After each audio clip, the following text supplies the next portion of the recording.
Buen día, les voy a hablar de los trastornos ácido básicos y su abordaje inicial. Bien, hay que recordar que tienen en el paciente crítico un impacto muy importante. ¿Por qué? Porque en el contexto de estos pacientes los desórdenes del medio interno y ácido base pueden desarrollarse rápidamente y no admiten retardos ni en su reconocimiento ni en su manejo por sus consecuencias. Y se puede manifestar estos en algunos niveles. Por ejemplo, puede haber daño a nivel multiorgánico que puede expresarse como edema cerebral, convulsiones, disminución de la contractilidad miocárdica, arritmias cardíacas, entre otros.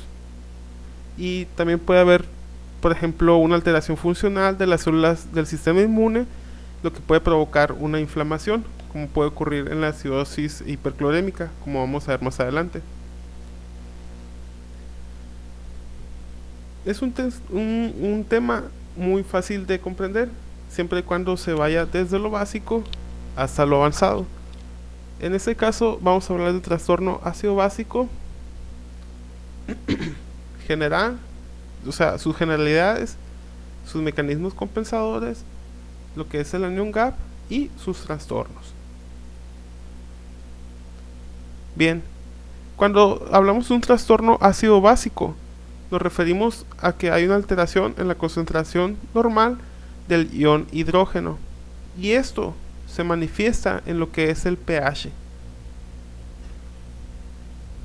Entonces, si tenemos un aumento de los hidrogeniones, o sea, del ion hidrógeno, este se ve en lo que es una disminución del pH. Esto nos va a dar una acidosis. No nos vamos a pelear por el término acidemia y acidosis. Para fines didácticos los vamos a dejar igual. Y cuando tenemos una disminución del ion hidrógeno, se manifiesta en el pH en un aumento de. Y tenemos una alcalosis o alcalemia, dependiendo el término. Pero cualquiera de las dos, por ejemplo, lo que es la alcalemia, tiene un impacto muy importante porque puede alterar lo que es el trastorno metabólico, puede haber trastornos neurológicos como inhibición del sistema simpático o irritabilidad neuromuscular, puede haber trastornos respiratorios, trastornos cardiovasculares y, por ejemplo, del lado de la alcalemia, igual, trastornos metabólicos, neurológicos, respiratorios, cardiovasculares, puede haber predisposición a arritmias, probablemente en relación a los trastornos metabólicos. Bien, entonces aquí podemos hacer una analogía. Tenemos una báscula. Del lado izquierdo tenemos los hidrogeniones y del lado derecho el pH. Entonces podemos decir que es directamente proporcional. Es decir, cuando tenemos un aumento de los hidrogeniones, el pH disminuye. Y si tenemos una disminución de los hidrogeniones, el pH aumenta. ¿Cuáles son los parámetros principales del equilibrio ácido-base? Tenemos el pH, su valor de referencia es de 7.35 a 7.45. Tenemos la presión de oxígeno, que va de 80 a 100 milímetros de mercurio. Tenemos la presión de dióxido de carbono, que va de 35 a 45 milímetros de mercurio. Y entre otros la saturación, que va del 94-99%. Y el bicarbonato, que va de los 22 a los 26 miliequivalentes por litro. Principalmente necesitamos lo que es el pH, lo que es la presión arterial de dióxido de carbono y lo que es el bicarbonato.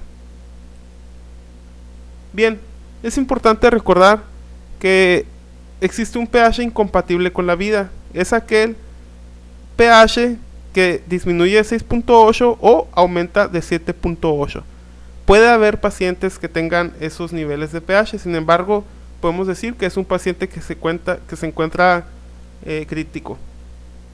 Bien, aquí tenemos un paciente o una imagen que asocia a lo que es la incompatibilidad de la vida. Hay algo importante que recalcar. cuando esos niveles están en sus extremos, como lo vimos en el diapositiva anterior, pueden causar algunos trastornos. Por ejemplo, en lo que es la acidosis, puede ser tan marcada la acidosis que el paciente puede estar en coma. Obviamente que tuvo que haber pasado por confusión o estado mental alterado antes de llegar al coma. Y por otro lado tenemos la alcalosis, que sus niveles muy modificados muy gravemente pueden llevar hasta una convulsión. Pero ¿qué es lo que pasa en el cuerpo? Pues hay mecanismos compensadores que llevan esta homeostasis. Por un lado se neutralizan estos desequilibrios en el líquido intracelular y en el líquido extracelular. Y tenemos mecanismos compensadores a nivel renal y nivel respiratorio. Obviamente hacen referencia al lugar donde suceden: riñón, pulmones. Vamos a empezar por el mecanismo compensatorio respiratorio. Aquí hay un cuadro que dice intermedio. Se refiere a que ese mecanismo compensador se da de los minutos a las horas para que su mecanismo se dé completamente. Entonces, aquí tenemos un bicarbonato. Podemos suponer que esto es un tejido del organismo. Entonces, vamos a hablar de CO2. ¿Por qué CO2? CO2 es un ácido volátil y si es un ácido puede tener hidrogeniones en él. Entonces, tenemos el bicarbonato. Aquí va el CO2. Si se fijan, tenemos una C y tenemos dos moléculas de oxígeno. Bueno, tenemos tres, pero aquí está también lo que es el CO2. El CO2 viaja a los pulmones a través del torrente sanguíneo y se une con otro hidrogenión. Ahorita vamos a ver de dónde sale este hidrogenión. Estos dos se juntan y forman lo que es el ácido carbónico. Muy bien. Este ácido carbónico se disocia en presencia de una enzima llamada anhidrasa carbónica. Y vean, aquí tenemos dos hidrogeniones que corresponden a estos dos. Tenemos un carbono que corresponde a este carbono y tenemos tres oxígenos. Aquí están dos y aquí está uno. Bien, en presencia de esta enzima se disocian y obviamente que hay un intercambio gaseoso. Entonces nosotros expiramos lo que es el dióxido de carbono e inspiramos lo que es el oxígeno. Aquí está este oxígeno. Este se junta a lo que es una hemoglobina y se forma la oxihemoglobina. Y al momento de viajar al organismo libera un hidrogenión. Y este hidrogenión está esperando que un bicarbonato se una para llevar a cabo el proceso que ya expliqué anteriormente. Bien, retomando lo que es la hemoglobina, esta viaja al organismo y por gradiente de concentración de un lugar donde hay mayor a un lugar donde hay menor cantidad, viaja el oxígeno por el intercambio gaseoso a nivel tisular. Entonces, estamos hablando de intercambio gaseoso a nivel tisular. Obviamente que vamos a tener dióxido de carbono en esta parte. Y este dióxido de carbono se va a juntar con el agua y va a tener como resultado lo que es el ácido carbónico. Este ácido carbónico va a tener una molécula de H que se va a quedar aquí y la otra que va a viajar con la hemoglobina y se va a venir para acá, esperando otra vez el proceso que les mencioné anteriormente. Este proceso cabe mencionarse que es repetitivo. Entonces, si nosotros tenemos un trastorno ácido-base y el cuerpo necesita hacer una compensación, vimos que el dióxido de carbono es un ácido volátil, entonces el organismo puede modificar su respiración de tal manera que tengamos más o menos dióxido de carbono según lo necesitemos. Bien, ahora tenemos como mecanismo compensador el renal. Lo pongo en un recuadro aquí porque es tardío, es decir, que necesita de horas hasta días para que su proceso se dé completamente. Entonces, obviamente que se da en el riñón. Aquí está el riñón. Si nosotros, si me permiten decirlo entre comillas, tomamos una muestra, por así decirlo, y la vemos, vamos a tener una nefrona. Aquí tenemos la arteria aferente, cápsula de Bowman, lo que es el túbulo contorneado proximal, asa gel descendente, porción ascendente, túbulo contorneado distal y lo que es el cáliz. Bien, si tomamos una muestra representativa y la agrandamos, podemos tener aquí esto. Aquí tenemos la luz por donde pasa la orina y aquí tenemos lo que es la pared de una célula. Entonces en la orina nosotros podemos tener bicarbonato y podemos tener sodio. ¿Qué es lo que pasa aquí? Que hay un mecanismo de cotransporte donde al momento de pasar sodio hacia adentro del organismo, obviamente estamos hablando dentro del organismo, pero me refiero a dentro hacia afuera de la luz. Si tenemos el sodio hacia afuera hacia dentro, este mecanismo de contrasporte libera un hidrogenión. Es decir, veamos de nuevo. Vean, aquí está el sodio, pasa hacia adentro, aquí está un hidrogenión y se libera. Aquí tenemos ya la presencia de un bicarbonato y un hidrogenión, y el resultado de ambos nos da otra vez el ácido carbónico. Este ácido carbónico se puede disociar, entonces nos va a dejar una molécula de agua y lo que tenemos aquí, un gas de dióxido de carbono. Entonces la orina obviamente tiene agua y esa se desecha y el gas puede entrar de nuevo, es un gas volátil.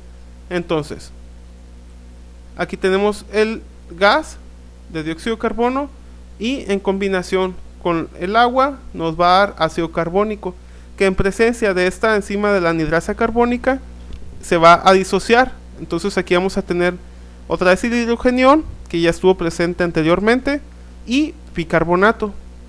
Entonces aquí tenemos este proceso, una reabsorción de bicarbonato, supongamos que para acá es el organismo o el cuerpo humano, y para acá es el desecho, es decir, la orina, y hay una secreción de hidrogeniones. Todo esto dependiendo del trastorno ácido-base por el que el paciente esté pasando.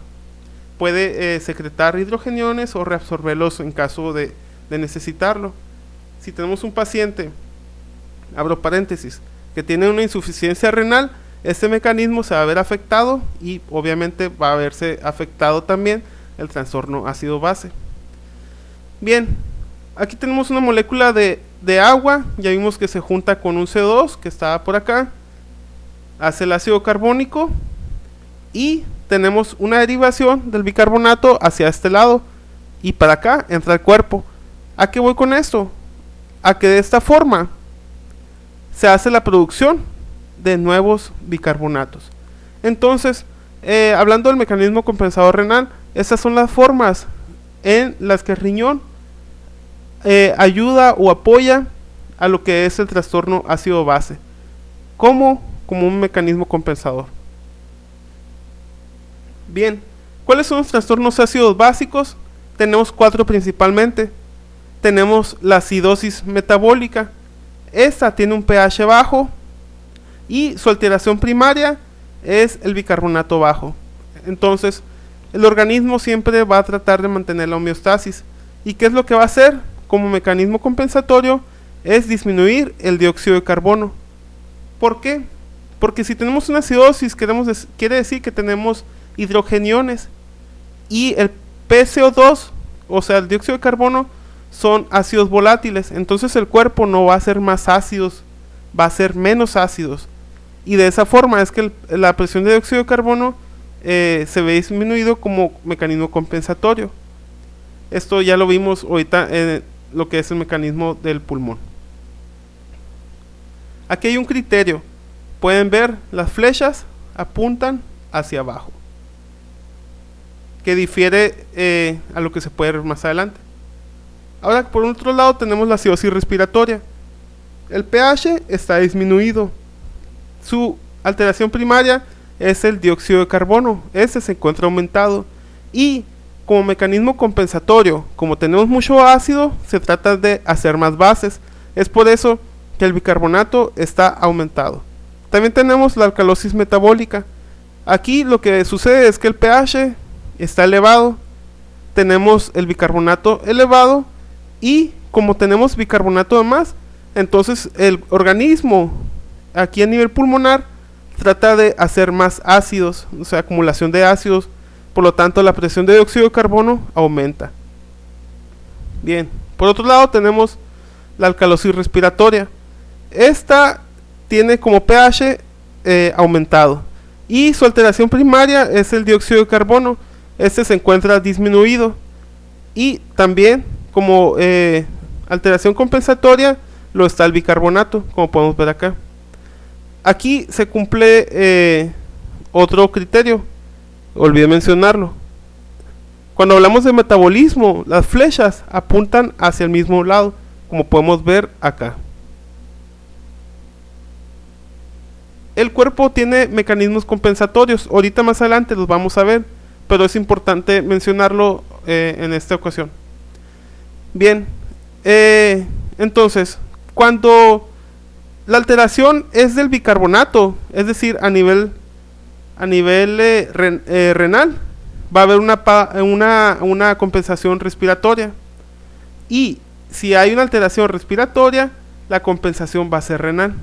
En ese entendido, si tenemos una alteración de bicarbonato, vamos a esperar un mecanismo compensatorio pulmonar, es decir, de la presión de dióxido de carbono. Entonces, por cada unidad de bicarbonato que se ve alterada, el mecanismo compensatorio es disminuir 1.5 milímetros de mercurio la presión de dióxido de carbono.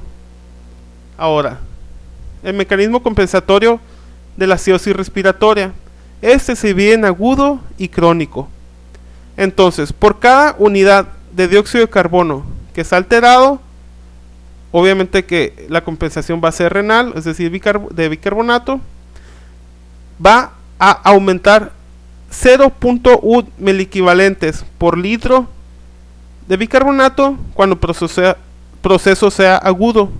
Y si es crónico, por cada unidad de presión de dióxido de carbono que sea alterado, va a haber un aumento de 0.35 miliequivalentes por litro de bicarbonato.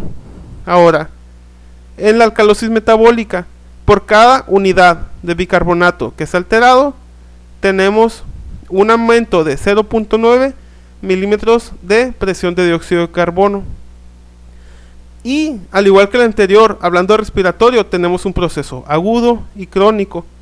Por cada unidad de presión de dióxido de carbono que esté alterado, va a haber una disminución de 0.2 miliequivalentes por litro de bicarbonato, si es agudo. Y si es crónico, va a haber una disminución de 0.4 miliequivalentes por litro de bicarbonato.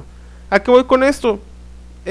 Más adelante vamos a ver unas fórmulas que nos van a explicar si el paciente está compensado, y si no está compensado, tiene un trastorno mixto, que lo vamos a ver también.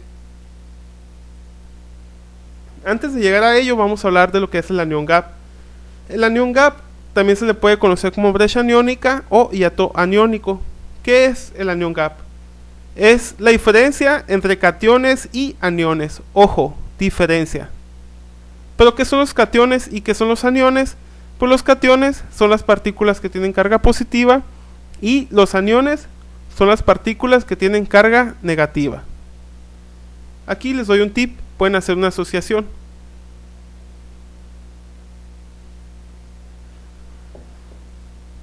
Los cationes en la T tienen una cruz. Esto lo pueden asociar con el signo de positivo, y así pueden recordar de esta manera lo que los cationes significa que son de carga positiva. Bien, entonces el anión gap solamente se ve alterado en lo que es la acidosis metabólica. Recordemos, acidosis metabólica, pH bajo. Entonces, el anión gap, diferencia entre cationes y aniones, aquí los tenemos representados en una imagen. Normalmente por cuestiones de costos o de tiempos, o probablemente reactivos o de laboratorios, no podemos estar tomando todos los cationes, por ejemplo magnesio, calcio, potasio, ni todos los aniones, albúmina, fosfato, entre otros. Entonces, para sacar el anión gap, es decir, la diferencia entre cationes y aniones, podemos tomar los parámetros principales: sodio y bicarbonato y cloro.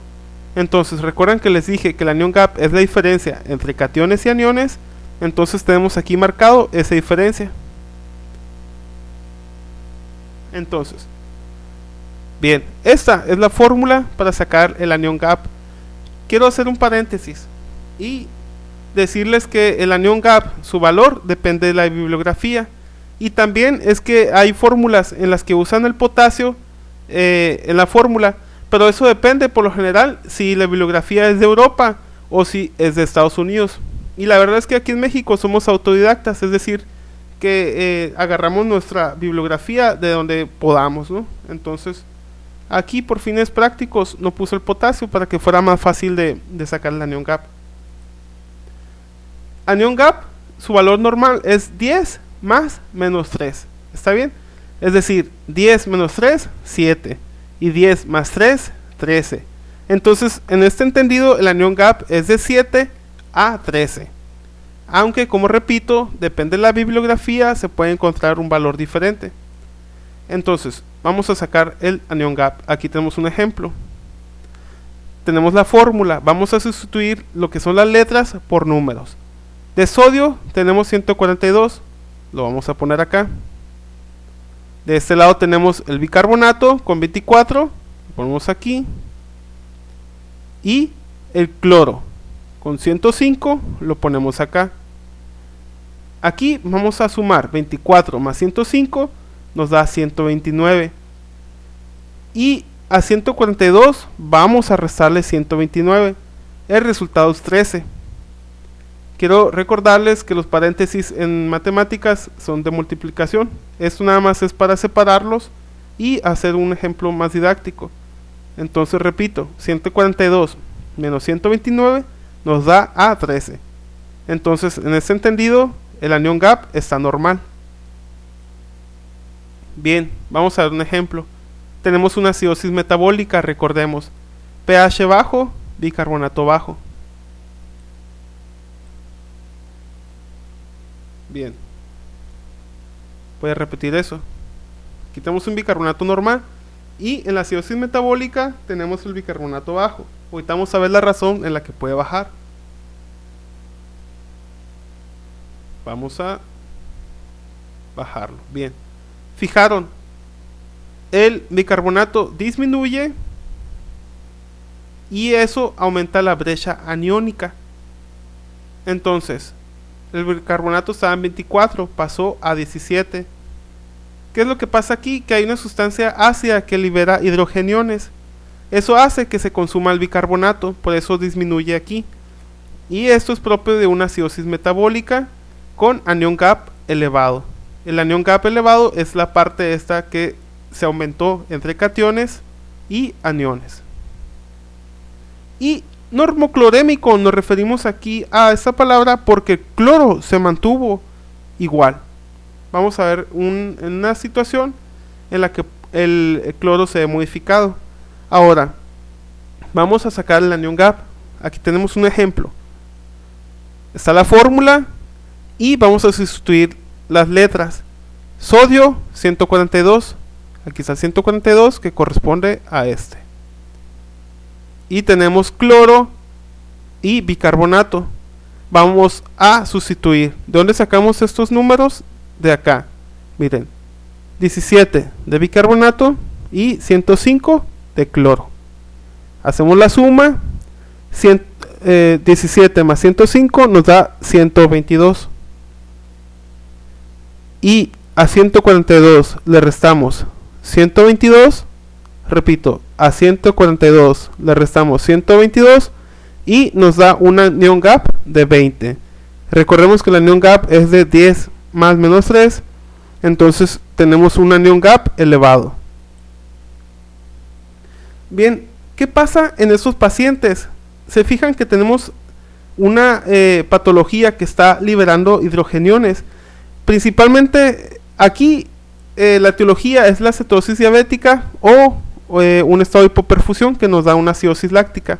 Entonces, no tiene mucho caso estarle poniendo bicarbonato si no se corrige primero la patología que está llevando a cabo este proceso. Entonces, no se recomienda, y si se usa debe ser cautelosamente, hablando del bicarbonato. Tenemos otro ejemplo, veamos. Una acidosis metabólica, recordemos pH bajo, bicarbonato bajo, y tenemos aquí el anión gap, la diferencia entre cationes y aniones, representado en este espacio. Bien, tenemos una situación en la que el bicarbonato baja. Tenía 24, pasa a 14. Entonces, este espacio aumenta. ¿Por qué? Porque hay una pérdida o disminución del bicarbonato. Puedes pasar, por ejemplo, en una diarrea, donde se excreta lo que es el bicarbonato. Entonces, ¿qué es lo que hace el cuerpo? A través de los riñones reabsorbe lo que es el cloro. Entonces, este cloro se ve aumentado a nivel sérico. ¿Y qué es lo que pasa? Veamos otra vez. El cloro aumenta. Y vean, el cloro está en 105. Al momento de aumentar, pasa a 118. Entonces, estamos hablando aquí de que el cloro aumentó. Vamos a sacar su anión gap. ¿Cuánto es? Vean. Aquí está la fórmula. Anión gap es sodio menos la suma de bicarbonato y cloro.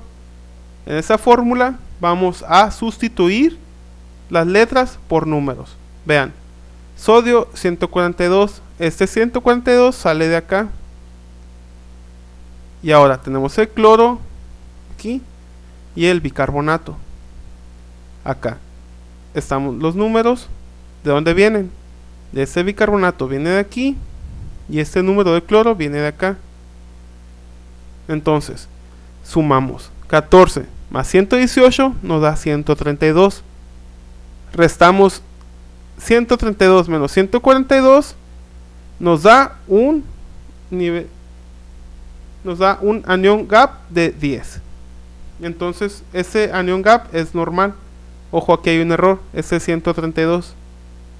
No sé por qué le puse aquí 122. Bien, entonces 142 menos 132 nos da 10. Entonces, si el valor normal de anión gap es 10 más menos 3, este anión gap está normal. Entonces, tenemos una acidosis metabólica con un anión gap normal, hiperclorémica. Bien, entonces, ¿qué pasa cuando el anión gap está elevado? Lo que tenemos que hacer es buscar la etiología. Entonces, hay una mnemotecnia muy conocida que nos dice las causas del anión gap elevado en la acidosis metabólica. Esa mnemotecnia es MUT-PILES. No vengo a romper lo que son paradigmas. A partir del 2008 se usa una mnemotecnia nueva que se llama Goldmark. Sin embargo, para fines didácticos y prácticos, nos vamos a usar lo que es la misma mnemotecnia que es usada normalmente. Bien, tenemos de derecha a izquierda. La S corresponde a la aspirina o salicilatos. Bueno, voy a retomar. Si tenemos un anión gap elevado, hay que buscar la etiología. Entonces, hay una mnemotecnia que nos dice las posibles causas del anión gap elevado. Ya lo comenté, la aspirina. En la parte de la E tenemos lo que es el etanol, como la acidosis láctica. Tenemos en la parte de la L una acidosis láctica también. Aquí es etanol, acidosis láctica.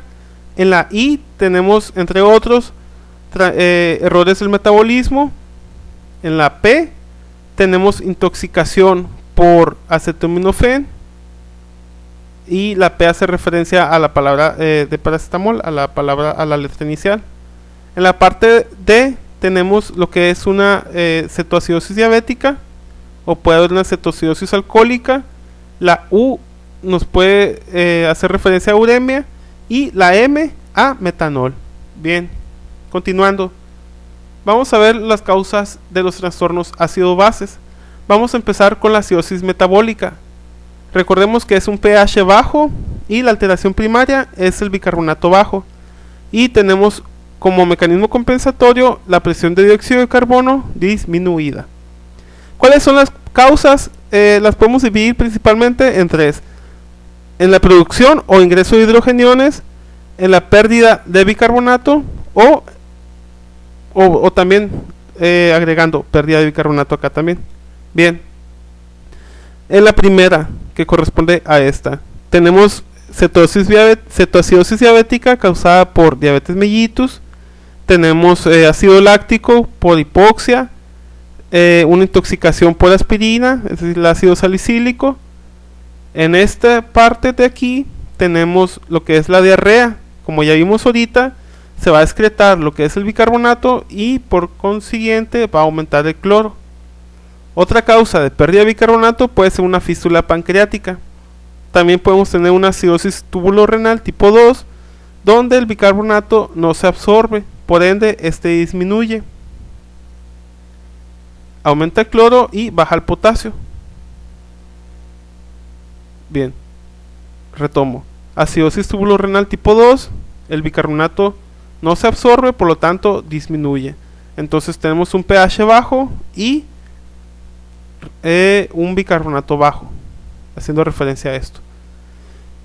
Retomando el tema, la insuficiencia renal. En la insuficiencia renal no se elimina el bicarbonato, como ya lo había mencionado.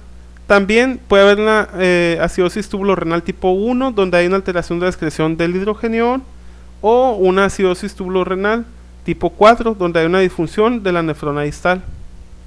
Bien, aquí tenemos otro trastorno ácido básico, como la alcalosis metabólica. Recordemos que la alcalosis metabólica tenemos un pH aumentado por una alteración primaria que es un aumento de bicarbonato, y como tenemos mucha base va a hacerse una compensación en lo que es el dióxido de carbono. ¿Cuáles son las causas? Puede haber pérdida de hidrogeniones, puede haber elevación de bicarbonato o disminución de él. En la primera tenemos la parte digestiva. En la parte digestiva puede haber vómito. Recordemos, el vómito, en el vómito se libera lo que es el ácido clorhídrico, y ahí en la palabra viene la respuesta. Tenemos lo que es el ácido. Entonces, aquí podemos tener pérdida de hidrogeniones en el ácido. Aspiración gástrica, en el caso, por ejemplo, de alguna intoxicación o que algún paciente se hubiera tomado pastillas de más, hay que hacer una aspiración, y en esa aspiración gástrica también se jala lo que es el ácido clorhídrico y hay una pérdida de hidrogeniones.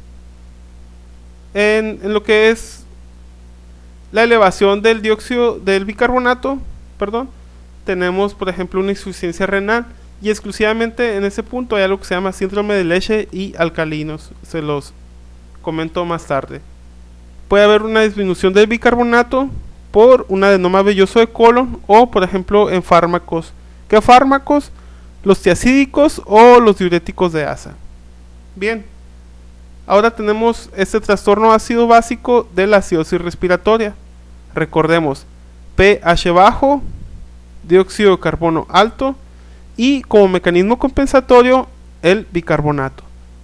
Es importante recalcar que las causas en la acidosis respiratoria pueden ser agudas o pueden ser crónicas. En agudas, por ejemplo, puede haber causas que depriman el sistema nervioso central, como algunos medicamentos o algunos procedimientos médicos. Puede haber una obstrucción de la vía aérea.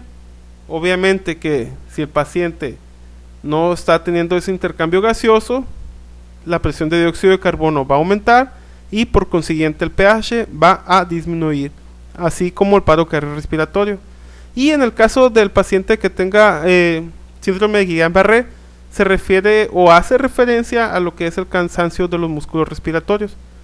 Y en la parte crónica, solo por mencionar a una, tenemos por ejemplo el EPOC. Ahora tenemos otro trastorno que es la alcalosis respiratoria. alcalosis respiratoria, recordemos, es el pH alto, el dióxido de carbono bajo y como mecanismo compensador el bicarbonato bajo. Causas, por mencionarlas, un mal manejo del paciente con ventilación mecánica. Puede ser que el paciente esté desacoplado o que se le está dando un mal manejo. Puede haber una hipoxia, por ejemplo una neumonía o algún tumor que estimule lo que es el centro respiratorio a nivel encefálico. Bien, ¿cómo vamos a saber si tenemos un trastorno ácido-base compensado o descompensado? Bueno, me refiero a descompensado cuando hablamos de un trastorno mixto. Entonces, para esos casos tenemos las fórmulas compensatorias. Entonces, con los parámetros que ya vimos, vamos a ver, con los parámetros que ya tenemos y una visión general del paciente, vamos a saber en qué trastorno ácido-base se encuentra. Y en base a ese trastorno, nosotros vamos a elegir lo que es una de estas fórmulas. Vamos a sustituir los valores y vamos a saber si el paciente tiene su compensación respiratoria adecuada o ya estamos hablando de un trastorno mixto. Bien, continuando, vamos a recordar algo. Aquí vimos los parámetros que están alterados en los trastornos ácidos-bases y sus mecanismos compensatorios, como ya les comenté anteriormente. Entonces, veamos un ejemplo. Tenemos una paciente femenina de 48 años de edad, la cual presenta alteración del estado mental, náuseas, poliuria, polifagia y polidipsia. Se sabe que presenta diabetes mellitus tipo 1 y a pesar de que tiene un estado mental alterado, menciona que hace 2 días no se administra la insulina. No menciona más datos patológicos, no presenta, así como no presenta más datos patológicos. Entonces se le toma una gasometría, pues se sospecha de un trastorno ácido-base y se arrojan los siguientes resultados. Bien, pH lo tenemos disminuido. Vean aquí, tiene 7.20, cuando el valor de referencia es de 7.35 a 7.45. Este pH disminuido ya nos hace pensar en una acidosis. Bien, ahora la presión de dióxido de carbono, su valor de referencia es de 35 a 45 milímetros de mercurio y la paciente tiene 20. Para no hacer dificultad en lo que es la fórmula matemática, pusimos un valor medio de 40. Si se fijan, se encuentra dentro de este rango. Y hablando de bicarbonato, la paciente tiene 14 milicavalentes por litro, cuando su valor normal es de 22 a 26. Entonces, para no complicarnos en la fórmula matemática, vamos a agarrar un valor medio que es de 24. Entonces, retomando estos valores, la paciente obviamente tiene una acidosis y aquí hay algo alterado. Bueno, se puede hablar de los dos de hecho. Entonces, si ya hablamos de que la paciente tiene una acidosis por el pH bajo y estamos hablando de que el contexto general nos da a pensar que es un problema metabólico, entonces vamos a tomar la fórmula de Winter para la acidosis metabólica. ¿Qué es lo que nos dice la fórmula de Winter? Vamos a agarrar la presión de dióxido de carbono esperado y vamos a tener esos valores. 1.5, que es la constante, que ya vimos que es lo que se altera dependiendo de alteración metabólica. Vamos a poner aquí un espacio del bicarbonato más 8. Y al resultado de esta fórmula se le va a sumar y o restar el 2. Entonces, retomando esta fórmula, aquí está la fórmula y aquí tenemos 14. Este 14 que corresponde a este viene del valor de la paciente. Entonces la paciente tiene 14. Multiplicamos 1.5 por 14 más 8 nos da 29. Y el resultado, como vimos acá, se le pone más menos 2. Entonces 29 menos 2 nos da 27. Y 29 más 2 nos da 31. Entonces la presión de dióxido de carbono esperado está entre 27 y 31. Pero ¿qué pasa? Que esa paciente tiene el dióxido de carbono en 20. Es decir, que está fuera de este rango normal. Entonces, ¿qué pasa? Que la paciente no está compensado. En este sentido ya podemos estar hablando de que la paciente tiene un trastorno mixto. No voy a abundar en los ejemplos, yo creo que con este se deja claro que podemos sustituir los valores que nosotros creamos necesarios en el trastorno ácido básico que creamos conveniente, y vamos a ver si la paciente está en trastorno mixto o si la paciente se encuentra compensado. En ese entendido les voy a hablar del trastorno ácido básico, pero del mixto. Este se entiende cuando hay una presencia simultánea de dos o más trastornos ácido-base, y se sabe que el paciente tiene trastorno mixto cuando sus valores están por arriba de su máxima compensación. Bien, yo creo que con esto se entiende a nivel básico lo que es los trastornos ácido-bases. Hay más de donde se puede abundar, por ejemplo tenemos el delta GAP o los electrolitos urinarios. Sin embargo, para fines didácticos y para el objetivo, hasta aquí vamos a llegar con este video.